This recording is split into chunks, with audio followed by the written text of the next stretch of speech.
Here with Mike McGill, president of WaterPIO. Mike, could you talk about WaterPIO and the services that you offer? Certainly, and thanks for the opportunity. So I started WaterPIO in 2017 to help water and wastewater utilities of all sizes improve their customer media and crisis communications. And it's based on my career in news, where I worked for a decade, and also my decade working in water as a spokesperson, head of communications for several utilities across the country.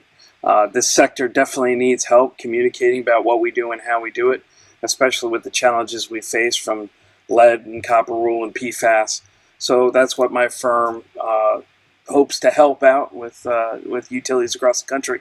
We're currently helping providers in 16 states, so we're well underway here.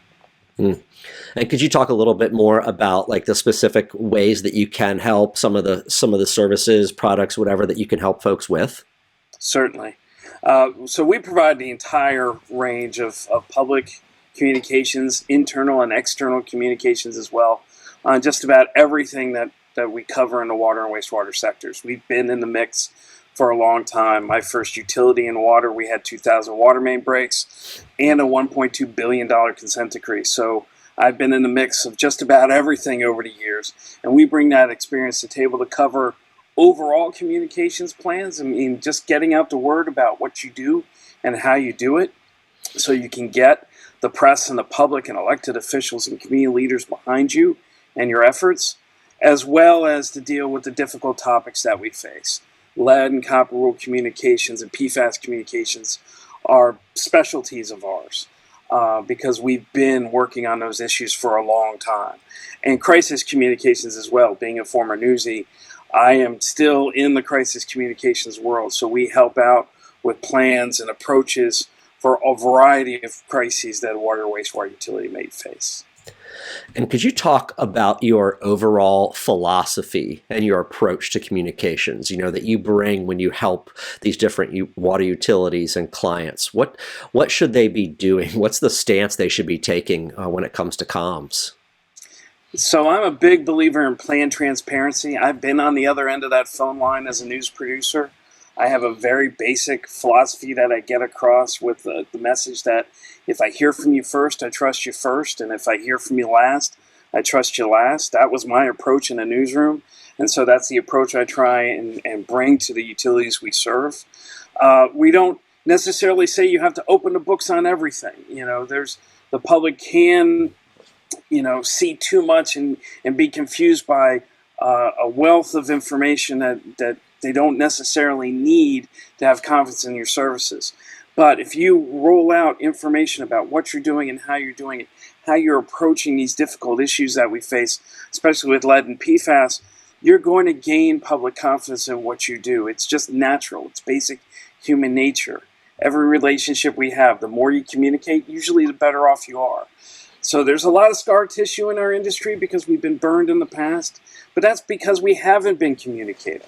So when those moments come, people come at us and say, "Why haven't you been talking to us?" So that's the foundation of our approach, to get out there, communicate about everything that you do, how you do it, and how you're tackling the most difficult issues of the day. So you mentioned the lead and copper rule. What's going on with the lead and copper rule, and why is this such a challenge on the communications front for the water sector? So the lead and copper rule is a very noble effort. We want to get the lead out of our systems once and for all, but the way the rule is structured, it has several communications challenges that most utilities, I'd say 99% of utilities across this country, don't have the staffing or resources to implement properly, and that puts us behind the eight ball. When I testified before the EPA during their public comment sessions, I said, "Look, you're doing a great job to attack the lead issue, but you're putting utilities in a position to fail. Just as we're getting the lead out, we're going to lose public confidence." So I talk about 5 top public communications challenges. The first one is the inventory work, which is actually a great opportunity if you get out front of the issue and communicate with your customers. But then there's the new testing process you have to communicate. You've got school and child care testing that is going to give you some of your top, PR controversies, because you're going to be picking schools. You've got a new trigger level that we expect to change, where they didn't change the action level for lead, but they slipped in the trigger level that is going to be confusing for customers.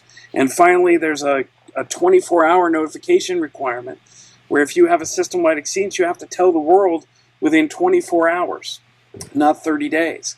So that is a prime situation where if you're not prepared for crisis communications, your entire utility's reputation could be at risk. And how do you, as WaterPIO, basically, what can you do to help a system improve its communications around lead? So what we do is we sit down with a potential client or a client and walk through all the approaches that we've learned over our years of doing business to effectively communicate both internally and externally about the work that's going to take place under the lead and copper rule. It starts with past performance. It's not like we're just suddenly looking for lead. We've done this work in the past. Now we have an effort that's going to look for everything, including inventorying the customer side. So we're going to need our customers to help us with this work. So there are a wide variety of messages and methods that you use to get the customers on your side and to partner with them to be successful. That's the first step, because that's the inventory piece that everybody faces by 2024. But really, it starts off a little bit with an overall look at their communications. Who have they been working with? Where have they have issues? We're a big believer in the SWOT approach: strengths, weaknesses, opportunities, and threats. And we walk utilities through that so we can come up with a game plan that really focuses on where they've been successful and addresses maybe where they're weak in their communications with their customers, so we can form a plan that works and properly relays the approach to the lead and copper rule. The other big tough challenge you mentioned is PFAS. Could you talk a little bit about why that is so challenging from a communications perspective? So we, fortunately or unfortunately, have been in the middle of the PFAS issue for a long time. And where this really is difficult for the water industry is we don't like talking about things we don't have nailed down. We know how to talk about lead, but we don't know how to talk about PFAS, because really we're just learning all of the possible impacts, where contamination is taking place.